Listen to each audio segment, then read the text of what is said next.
Okay, so I'm just going to completely skip over how to cut, just because let's talk about that in person, just because I do things so differently and you're going to do things differently for me. So we'll just talk about that in person.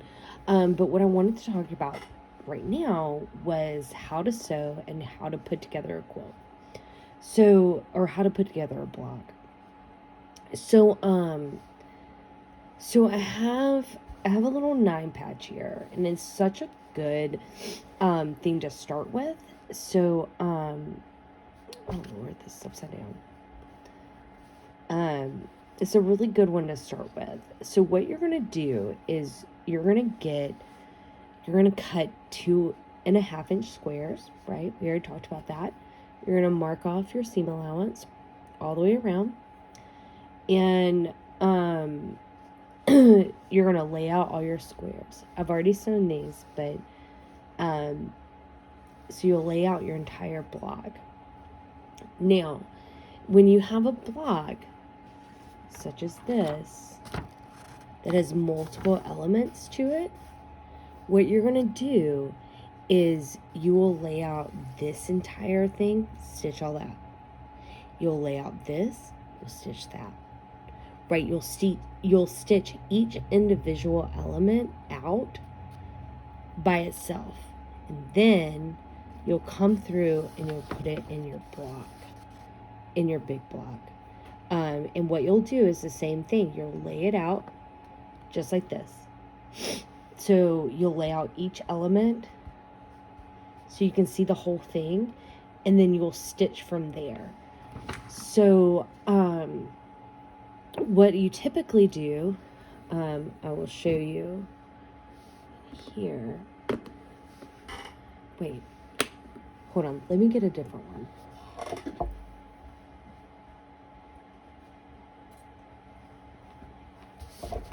So, okay, back to the little pickup project I have where I make all these 9 patches. Like this one. So this one's not complete, but I have my 9 patch all sewn. See, this part's sewn. Woo. And like, I just need to add this part to it. Right? So you're going to stitch things together in little pieces. So you will find what makes sense to you. What makes sense to me is sewing these two together, these two elements together.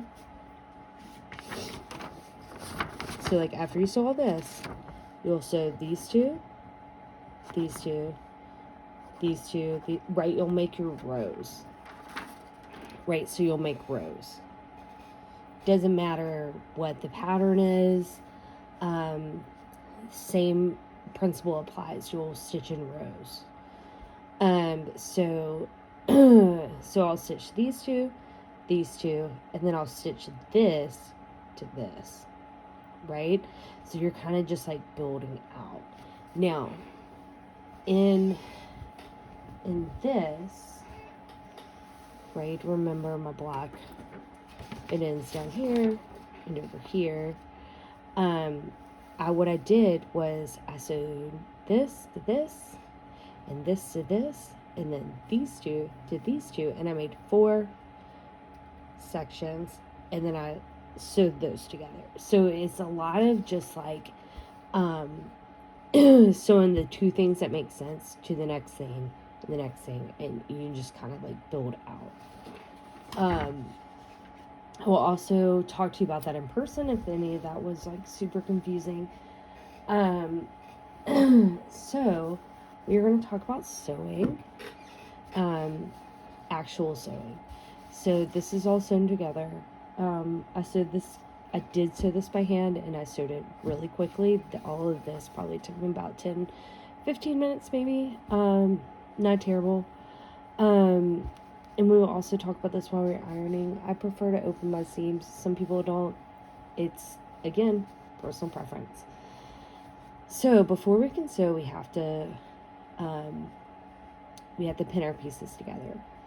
So when you sew anything, doesn't matter if it's a garment, it doesn't matter if it is a quilt, you have to sew right sides to right sides. Okay? So what you'll do, you'll have your whole piece laid out. You will take one piece, you will flip it over the next piece. Okay? And so you have your sewing line right here. And that will be on both sides. Okay? So next, we are going to pin these two pieces together. Don't move it too much, right? Because you want to make sure your sides are correct. Right? Take it, flip it over. That is the seam you sew. So usually just like pick it up, put it on top.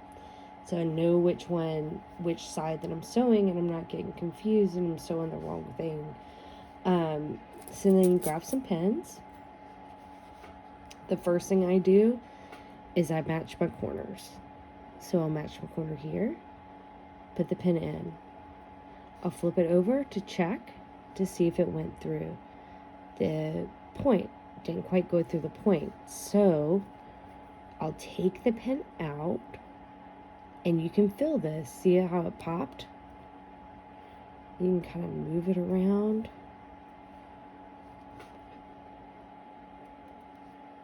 There we go. Like close enough. And then you'll so you're straight up and down, right? Straight up and down. You'll take your pin and you'll go through to the back side, to the front side. Okay, so that's one pin. You'll do the same thing to the other corner. Now, in machine sewing, you do not have to pin. You can choose to pin if you want to, but you don't have to. The only reason why we are doing pinning in this is because we will be handling it. That's a big difference between hand sewing and machine sewing. So then I do one right in the middle. Make sure it goes through the middle, and then I just take it, I push it down with my back finger and push it up. Okay, so the important thing when you're pinning is you're not stretching it, you're not pulling it out of place, you're just kind of like letting it like live and exist, and you're just kind of pinning it together without moving the fabric too much. Now, this is all I would pin, but you are welcome to put 2 more pins in there. Put 2 more. You could pin this entire thing if you wanted to. Make sure it's through on the other side. Push through. It doesn't matter how many times you pin it. You pin it to where you feel secure. And if that means that you pin like 1,000,000 of these, go for it. Right? Nobody cares. Nobody's gonna like come through and like know that you pinned like 12 pins right here. It's fine. I'm gonna take these out because I don't prefer. But so, all right, you're gonna thread your needle. I already have this threaded with silicone. That's the one where it comes pre-waxed. Grab a different needle. So you'll take some thread, and they always say you're only supposed to pull out like as long as your forearm, but I just pull out what feels right. I would not pull out anything longer than what feels manageable. So, something nice and as short as fine.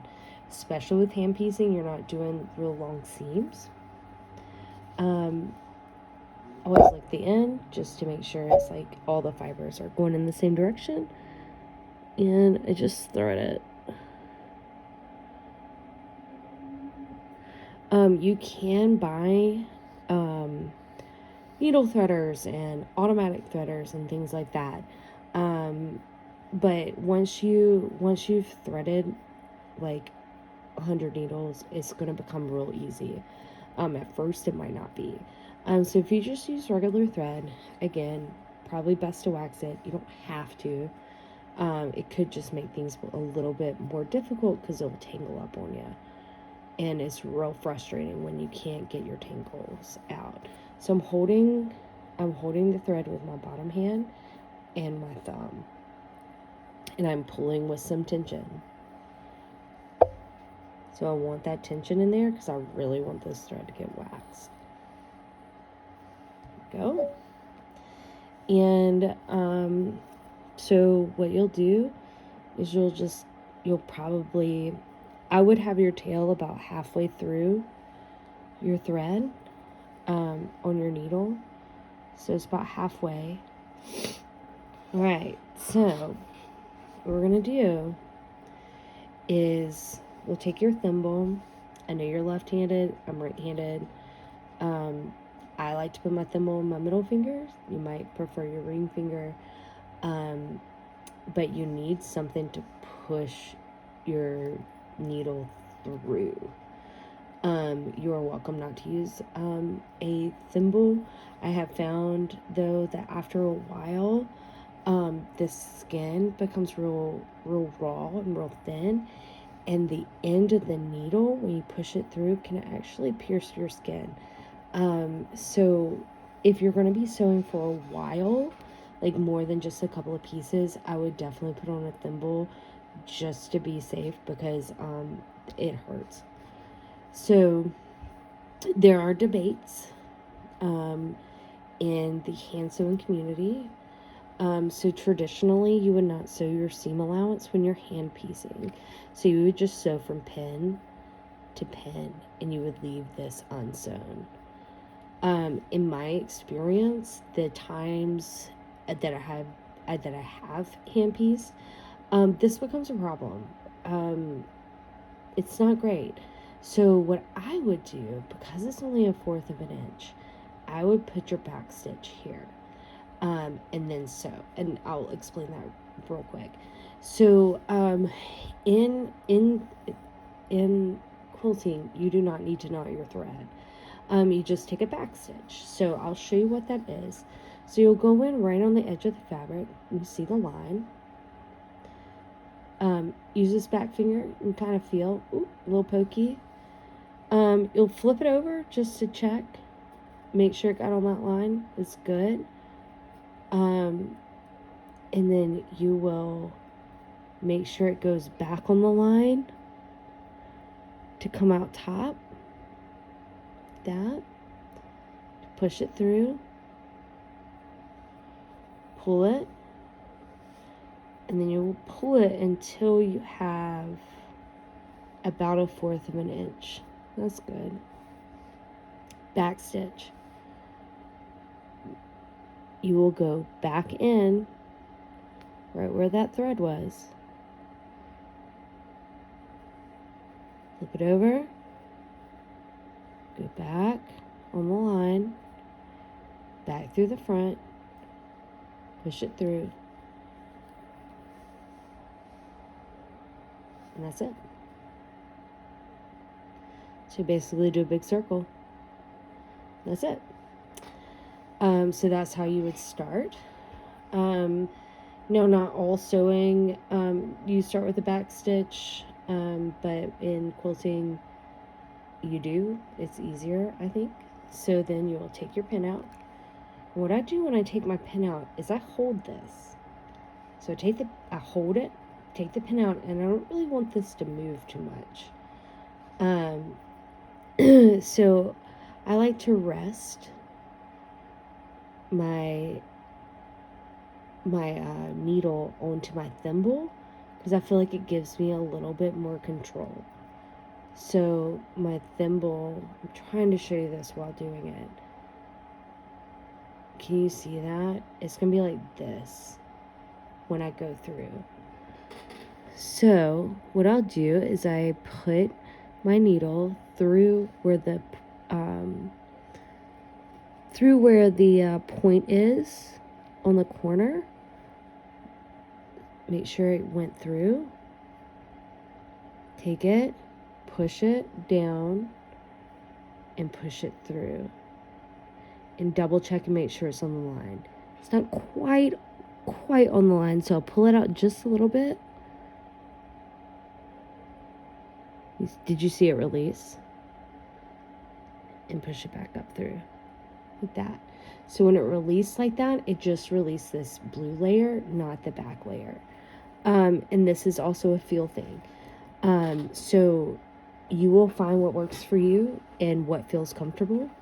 But you will eventually be able to feel these things. Like things like the fabric releasing and moving the fabric and manipulating it while you are sewing. So next we'll take the next stitch. You only want probably, I don't even know how big that is, like 1/8 of an inch, right? So my back finger is pushing up.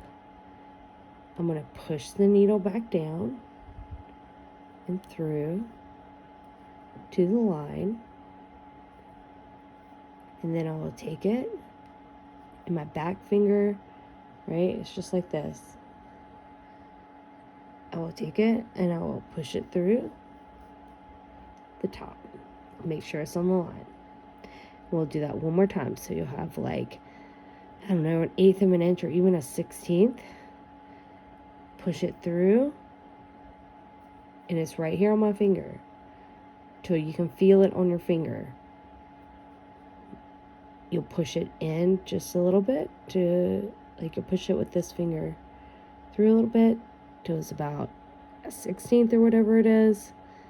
You'll push it down through the line, and then you will make sure that it comes up on the line. So that didn't really come up on the line, so I'll pull it back with this, pull it back, move it over a little bit, manipulate the fabric with this hand, push it like this. So now we have this many stitches on. Take your finger, you'll push this through. You can't push anymore. Take this hand and you'll pull it through. Yeah, just hold it. See, I just got a little knot right there. This is not knotted. This is just tangled. So what you can do is just pull it out, kind of do like that, and it will pull through. Right? Put that a little bit. Yeah. So now you're going to do that all the way to the end. So let's do it again. We can go in just a little bit further over. Make sure it's on the back side. Push down. Flip it over. Make sure it's out. Now we came to our next pin. So I'm going to pull that out. I'm going to hold it. Pull it out.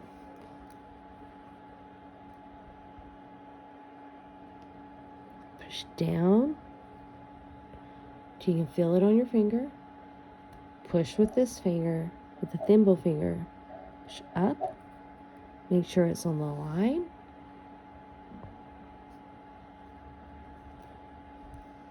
Push on the line. Push down. Make sure it comes up on the line. Do it one more time. So push down. So you're just doing, it's basically like an accordion, right? And then if it's not on the line, you just pull it back a little bit. See it release. Manipulate it with this finger. Then we're going to push. Take this. Pull it. Get a little tangly. Just go like this. It's just twisted up on itself.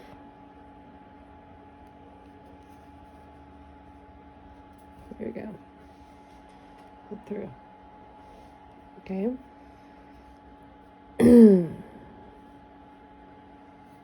So, looking at it fast,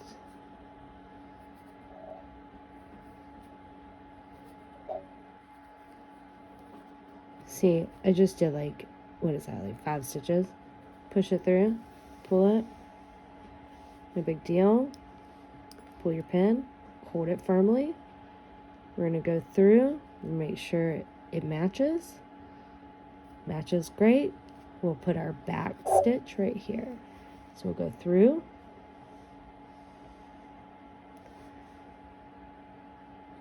And then you'll go back in the point. You'll come up right where you came out before. Pull through. Take your scissors. I'm going to cut, I don't know, 1/4 of an inch. And there you go. You've sewn 2 pieces together. So what you can do, this is typically what I do. So I will sew this together, and I'll have my row, then I'll iron it.